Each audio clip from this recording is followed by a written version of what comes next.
Ce programme est financé par les amis et partenaires du ministère de Joyce Meyer.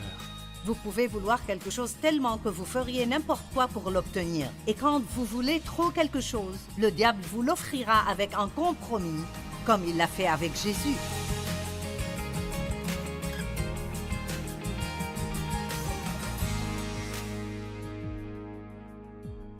Bienvenue à vivre pleinement notre vie de tous les jours, où je partage la parole de Dieu qui a le pouvoir de changer votre vie. Nous parlons de comment être pieux dans un monde hostile parce que, en tant que chrétiens, en tant qu'enfants de Dieu, nous vivons dans un monde qui devient de plus en plus impie tout le temps. Les valeurs morales que nous voyions avant s'effritent jour après jour. Et pour être honnête, la frontière entre qui croit en Christ et qui ne croit pas devient de plus en plus floue. Donc nous devons être très prudents en tant que croyants et agir comme il faut que nous agissions, selon la parole de Dieu. Il ne suffit pas de dire que vous allez à l'église.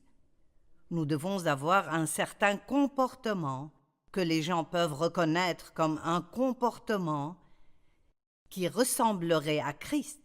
La Bible dit dans 2 Corinthiens 5:20 que nous sommes les ambassadeurs de Dieu. Maintenant, écoutez ceci. Il lance son appel au monde à travers nous. J'aime ça. Wow!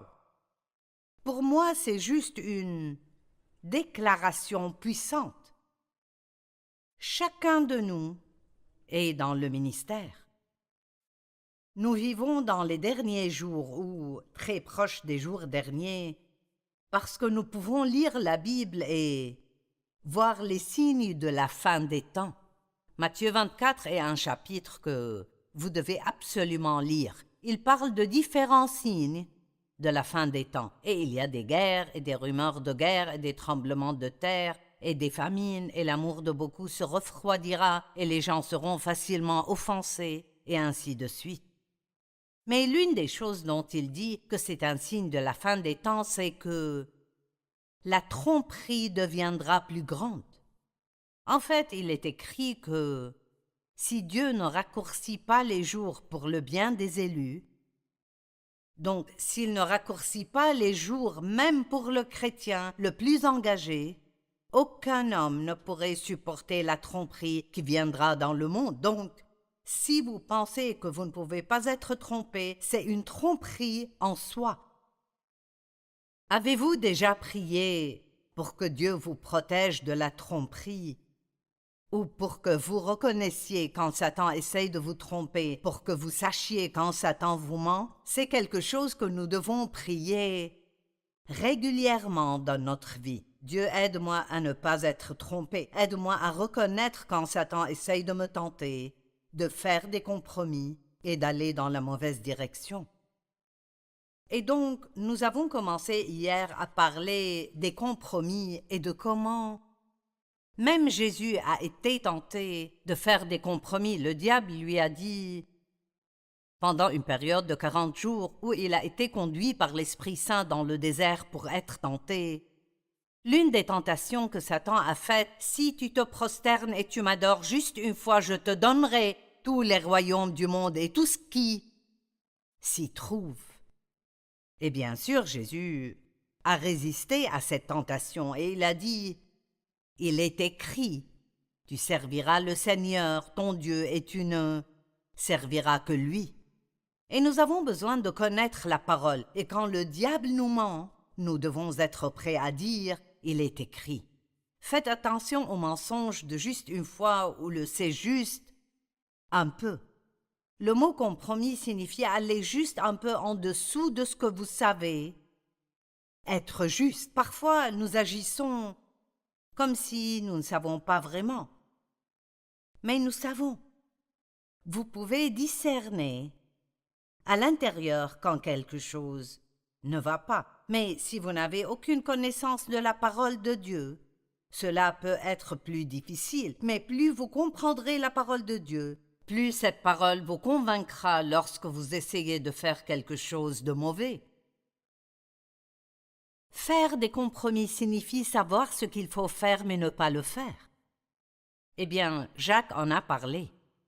Jacques 4, 17, il est écrit « Si donc quelqu'un sait faire ce qui est bien et ne le fait pas, il commet un péché. Ainsi, il y a des péchés de commission, ceux que nous commettons.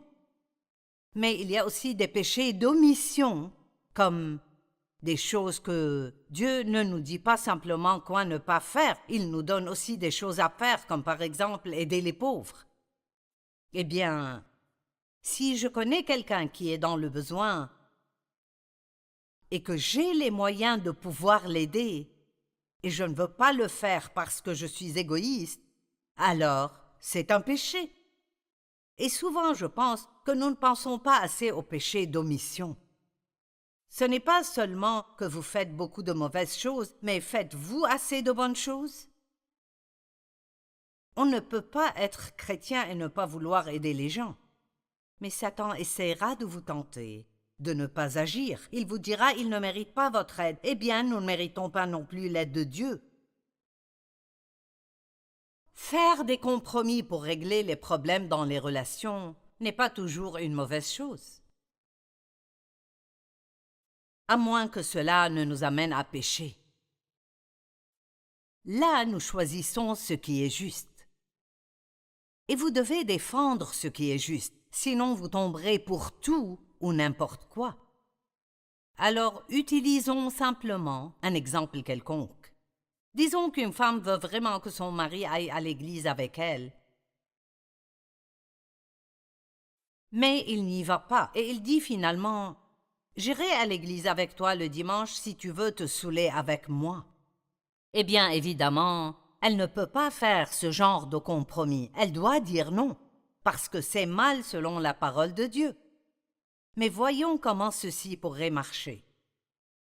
Disons qu'il dit « Tu veux que j'aille à l'église avec toi, mais tu ne vas jamais à la pêche avec moi. » Et elle dit « Tu y vas toujours le dimanche et je vais à l'église le dimanche. » Et il dit « Le dimanche est mon seul jour libre. C'est le seul moment où je peux y aller. » Un bon compromis pourrait être de dire « Eh bien, je vais manquer l'église ce dimanche pour aller à la pêche avec toi, si tu vas à la réunion du mercredi soir avec moi. » Maintenant, vous voyez, ce serait un bon compromis, parce que il n'y a pas de loi qui dit que vous devez aller à l'église tous les dimanches. Nous voulons faire ça et être réguliers et nous engager. Mais, dans ce cas, cela pourrait être mieux. Il pourrait finir par donner sa vie à Christ si elle était disposée à être un peu plus comme « Eh bien, d'accord. » Et donc, peut-être qu'il dira « D'accord. Tu vas avec moi dimanche, j'irai avec toi mercredi. » Et s'il entend quelque chose mercredi qui le pousse à donner sa vie à Christ, nous devons être conduits par l'Esprit. Le compromis signifie que vous obtenez un peu de ce que vous voulez et que l'autre obtient un peu de ce qu'il veut. Mais personne n'obtient tout ce qu'il veut. Cependant, nous ne pouvons pas transiger avec le diable. On ne peut pas lui donner un peu de ce qu'il veut. Et puis donner à Dieu un peu de ce qu'il veut. Nous devons toujours mettre Dieu en premier. Mettez toujours Dieu en premier, obéissez toujours à Dieu, donc vous ne pouvez pas faire de compromis. Jésus a dit aux disciples qu'un peu de levain fait lever toute la pâte. Donc vraiment, ce qu'il disait était qu'un petit compromis peut ruiner l'affaire. Je ne suis pas, vous savez, un grand chef ou cuisinier, mais je sais que si j'ai un petit morceau de pâte ici et j'y mets du levain, je le recouvre. Il doit être recouvert d'un tissu dans le noir. Je le laisse comme ça, je reviens demain, et cette petite chose deviendra alors une grande chose. Donc c'est ce qu'il essaye de dire, juste un peu de levain peut faire lever toute la pâte. Maintenant, dans ce cas particulier, il parlait du légalisme contre la grâce parce qu'il avait affaire à des Israélites qui avaient été sous la loi. Maintenant, Jésus est venu, il a payé pour le péché, il est mort et est ressuscité.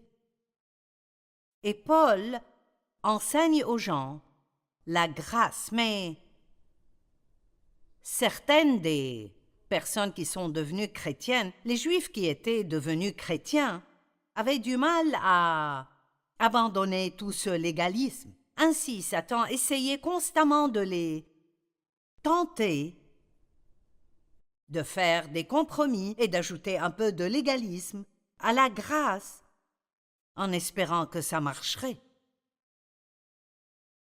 Jésus voulait que ses disciples se méfient de ces petites choses dont nous pensons qu'elles ne font aucune différence.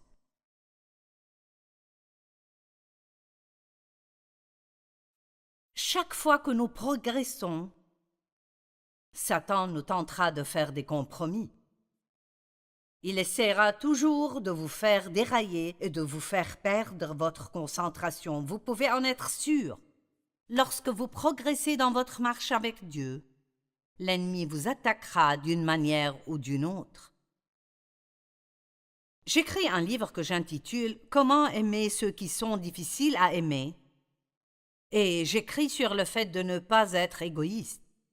Et vous savez, j'ai été vraiment testée alors que j'écrivais sur l'amour et le pardon envers les gens. Dave et moi, nous nous sommes disputés alors que, après 54 ans, vous ne vous disputez plus parce que vous avez déjà fait tout ça et vous ne voulez plus faire ça. Mais nous avons eu l'une des pires disputes que nous ayons eues. Et j'ai dit, qu'est-ce qui se passe? Eh bien sûr, Joyce, tu es en train d'écrire un livre sur l'amour. Ce jour-là, aussi gentil, merveilleux et bon que soit Dave, c'était un peu plus difficile pour moi de l'aimer ce jour-là. Je ne sais pas pourquoi nous sommes si choqués quand nous essayons de faire quelque chose de bien. Paul a dit, quand j'essaye de faire le bien, le mal vient toujours.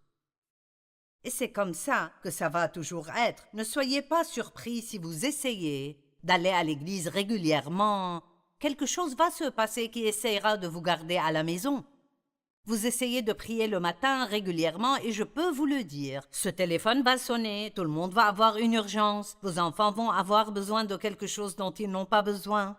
Vous allez devoir être vraiment déterminé pour faire ce que vous pensez vraiment que Dieu veut que vous fassiez. Il y a eu un temps où Pierre faisait des compromis, l'apôtre Pierre, et Paul l'a confronté. Galates 2, 11 à 14. Mais lorsque Képhas, c'est-à-dire Pierre, est venu à Antioche, je me suis ouvertement opposé à lui parce qu'il était condamnable. En effet, avant la venue de quelques personnes, nous sommes comme ça, nous agissons d'une façon avec certaines personnes et d'une autre façon avec d'autres personnes. Avant la venue de quelques personnes de l'entourage de Jacques, il mangeait avec les non-juifs. Jésus a dit, il n'y a plus ni juif, ni non-juif, ni homme, ni femme, ni esclave, ni libre, nous sommes tous un en Christ. Avant Christ, sous l'Ancienne Alliance, les Juifs n'avaient absolument rien à faire avec les gentils.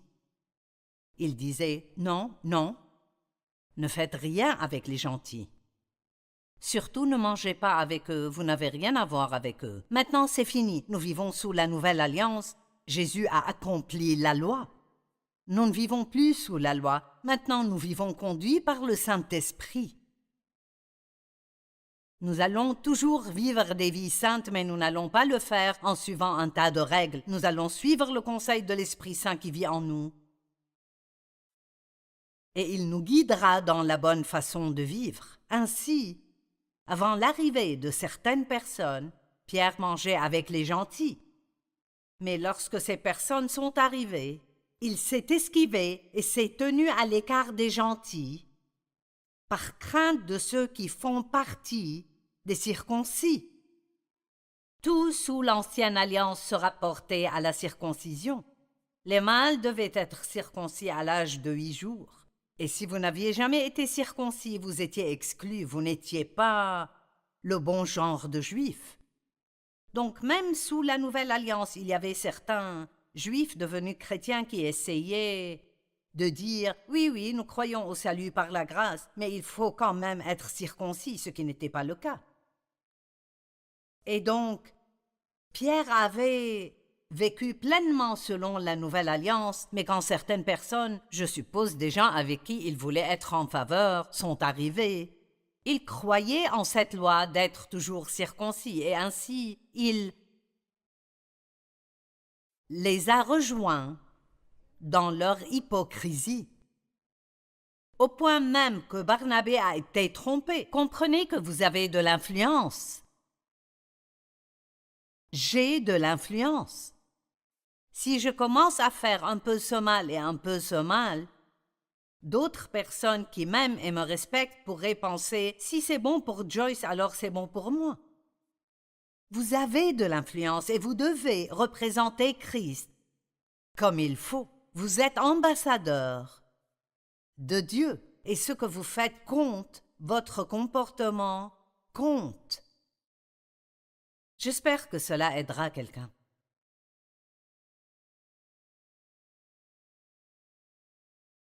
Donc Paul a dit, quand j'ai vu qu'il n'agissait pas en accord avec la vérité de l'Évangile, j'ai dit à Pierre devant eux tous, « Tu es un juif, pourtant tu vis comme un gentil, pas comme un juif. Comment se fait-il alors que vous forcez les gentils à suivre les coutumes juives? » Il ne se comportait de cette façon que devant certaines personnes. On devrait peut-être se confronter les uns les autres avec un peu plus d'amour. Faites-le avec une attitude d'amour et d'humilité, mais disons que vous connaissez un chrétien qui ne fait que se plaindre et grogner tout le temps.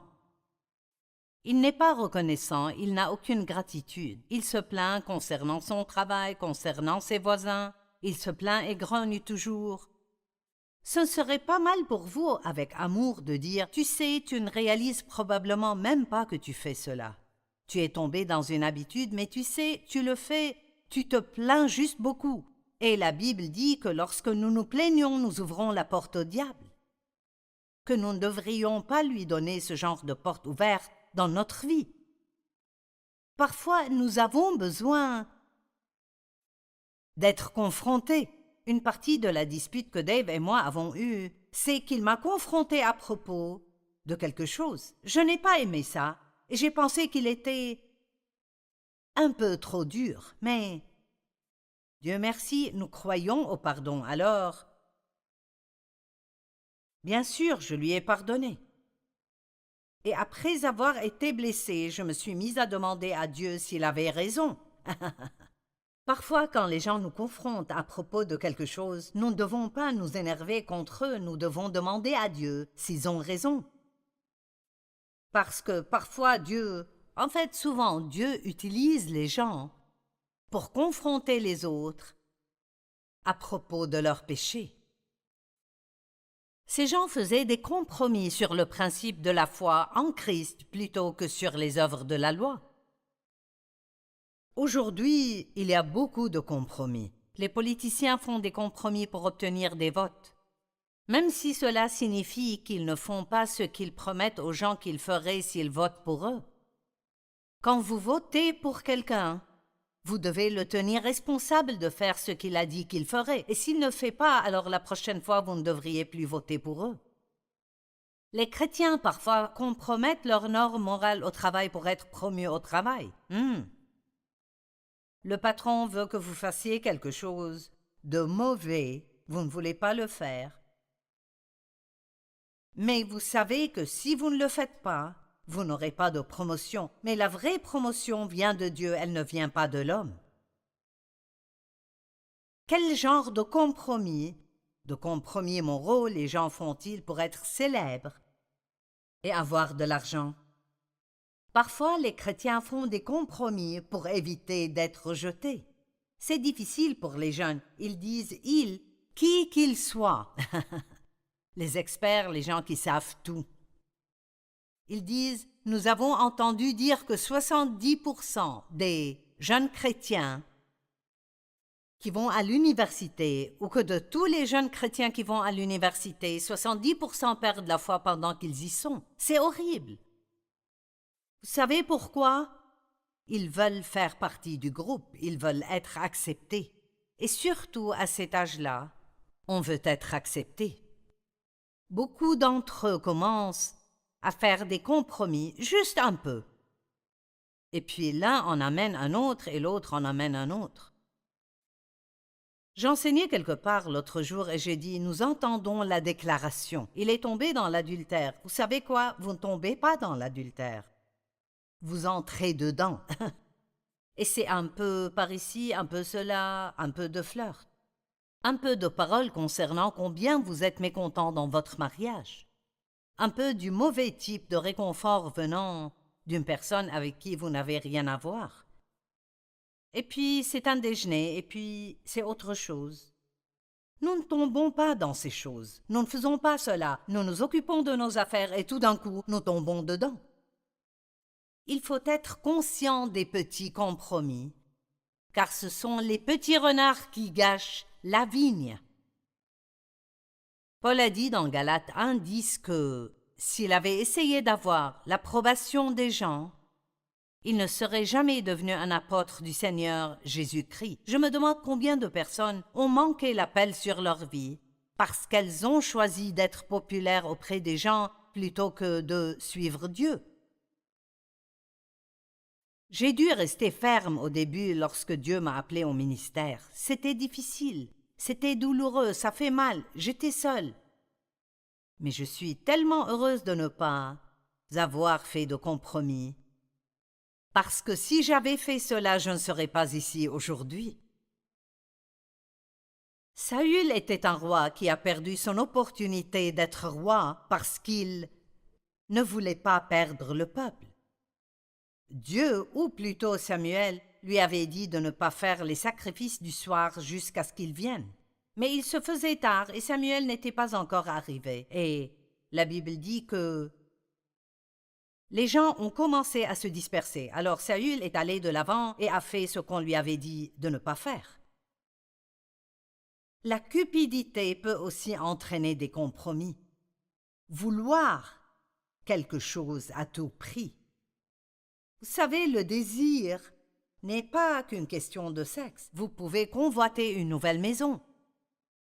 Vous pouvez convoiter une nouvelle voiture.